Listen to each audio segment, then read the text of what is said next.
The 12 Steps and 12 Traditions. Step 7. The principle for Step 7 is humility. Humbly asked Him to remove our shortcomings. Since this step so specifically concerns itself with humility, we should pause here to consider what humility is and what the practice of it can mean to us. Indeed, the attainment of greater humility is the foundation principle of each AA's 12 steps. For without some degree of humility, no alcoholic can stay sober at all. Nearly all AAs have found, too, that unless they develop much more of this precious quality than may be required just for sobriety, they still haven't much chance of becoming truly happy. Without it, they cannot live to much useful purpose, or in adversity, be able to summon the faith that can meet any emergency. Humility as a word and as an ideal has a very bad time of it in our world. Not only is the idea misunderstood, the word itself is often intensely disliked. Many people haven't even a nodding acquaintance with humility as a way of life. Much of the everyday talk we hear and a great deal of what we read highlights man's pride in his own achievements. With great intelligence, men of science have been forcing nature to disclose her secrets. The immense resources now being harnessed promise such a quantity of material blessings that many have come to believe that a man made millennium lies just ahead. Poverty will disappear, and there will be such abundance that everybody can have all the security and personal satisfaction he desires. The theory seems to be that once everybody's primary instincts are satisfied, there won't be much left to quarrel about. The world will then turn happy and be free to concentrate on culture and character. Solely by their own intelligence and labor, men will have shaped their own destiny. Certainly, no alcoholic and surely no member of AA wants to deprecate material achievement. Nor do we enter into debate with the many who still so passionately cling to the belief that to satisfy our basic natural desires is the main object of life. But we are sure that no class of people in the world ever made a worse mess of trying to live by this formula than alcoholics. For thousands of years, we have been demanding more than our share of security, prestige, and romance. When we seemed to be succeeding, we drank to dream still greater dreams. When we were frustrated, even in part, we drank for oblivion. Never was there enough of what we thought we wanted. In all these strivings, so many of them well intentioned, our crippling handicap had been our lack of humility. We had lacked the perspective to see that character building and spiritual values had to come first, and that material satisfactions were not the purpose of living. Quite characteristically, we had gone all out in confusing the ends with the means. Instead of regarding the satisfaction of our material desires as the means by which we could live and function as human beings, we had taken these satisfactions to be the final end and aim of life. True, most of us thought good character was desirable, but obviously good character was something one needed to get on with the business of being self-satisfied. With a proper display of honesty and morality, we'd stand a better chance of getting what we really wanted. But whenever we had to choose between character and comfort, the character building was lost in the dust of our chase after what we thought was happiness. Seldom did we look at character building as something desirable in itself, something we would like to strive for whether our instinctual needs were met or not. We never thought of making honesty, tolerance, and true love of man and God the daily basis of living. This lack of anchorage to any permanent values, this blindness to the true purpose of our lives, produced another bad result. For just so long as we were convinced that we could live exclusively by our own individual strength and intelligence, for just that long was a working faith in a higher power impossible. This was true even when we believed that God existed. We could actually have earnest religious beliefs which remained barren because we were still trying to play God ourselves. As long as we placed self reliance first, a genuine reliance upon a higher power was out of the question. That basic ingredient of all humility, a desire to seek and do God's will, was missing.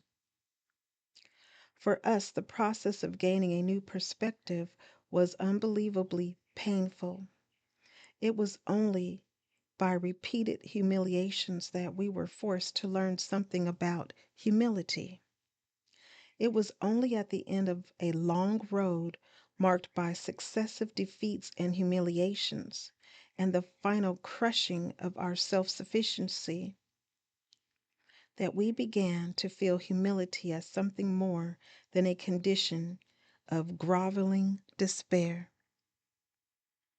Every newcomer in Alcoholics Anonymous is told and soon realizes for himself that his humble admission of powerlessness over alcohol is his first step toward liberation from its paralyzing grip. So it is that we first see humility as a necessity, but this is the barest beginning. To get completely away from our aversion to the idea of being humble, to gain a vision of humility as the avenue of true freedom of the human spirit, to be willing to work for humility as something to be desired for itself, takes most of us a long, long time. A whole lifetime geared to self centeredness cannot be set in reverse all at once. Rebellion dogs our every step at first. When we finally admit it without reservation that we are powerless over alcohol, we are apt to breathe a great sigh of relief, saying, "Well, thank God that's over. I'll never have to go through that again." Then we learn, often to our consternation, that this is only the first milestone on the new road we are walking. Still goaded by sheer necessity, we reluctantly come to grips with those serious character flaws that made problem drinkers of us in the first place. Flaws which must be dealt with to prevent a retreat into alcoholism once again. We will want to be rid of some of these defects, but in some instances this will appear to be an impossible job from which we recoil, and we cling with a passionate persistence to others which are just as disturbing to our equilibrium, because we still enjoy them too much. How can we possibly summon the resolution and the willingness to get rid of such overwhelming compulsions and desires?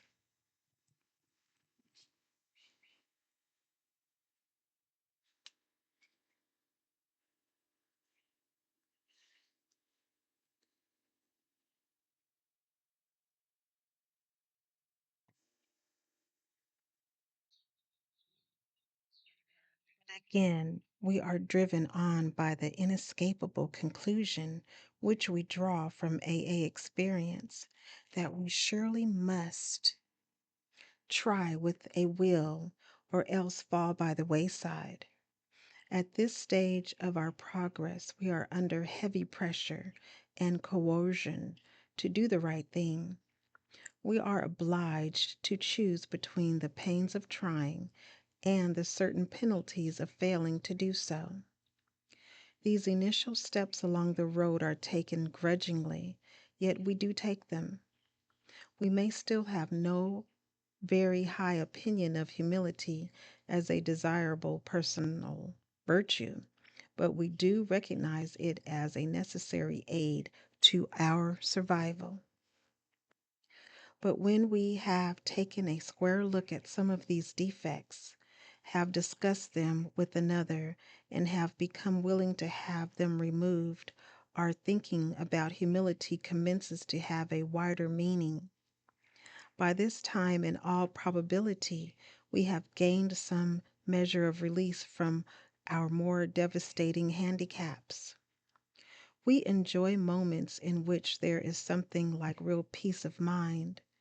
To those of us who have hitherto known only excitement, depression, or anxiety, in other words, to all of us, this newfound peace is a priceless gift.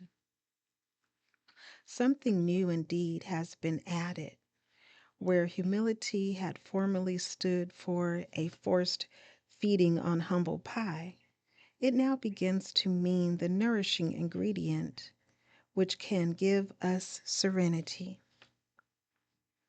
This improved perception of humility starts another revolutionary change in our outlook. Our eyes begin to open to the immense values which have come straight out of painful ego puncturing. Until now, our lives have been largely devoted to running from pain and problems. We fled from them as from a plague. We never wanted to deal with the fact of suffering. Escape via the bottle was always our solution. Character building through suffering might be all right for saints, but it certainly didn't appeal to us. Then in AA we looked and listened. Everywhere we saw failure and misery transformed by humility into priceless assets. We heard story after story of how humility had brought strength out of weakness. In every case, pain had been the price of admission into a new life. But this admission price had purchased more than we expected. It brought a measure of humility, which we soon discovered to be a healer of pain.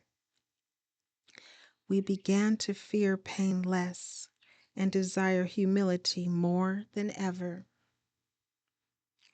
During this process of learning more about humility, the most profound result of all was the change in our attitude toward God. And this was true whether we had been believers or unbelievers. We began to get over the idea that the higher power was a sort of Bush League pinch hitter to be called upon only in an emergency. The notion that we would still live our own lives, God helping a little now and then, began to evaporate. Many of us who had thought ourselves religious awoke to the limitations of this attitude. Refusing to place God first, we had derived ourselves of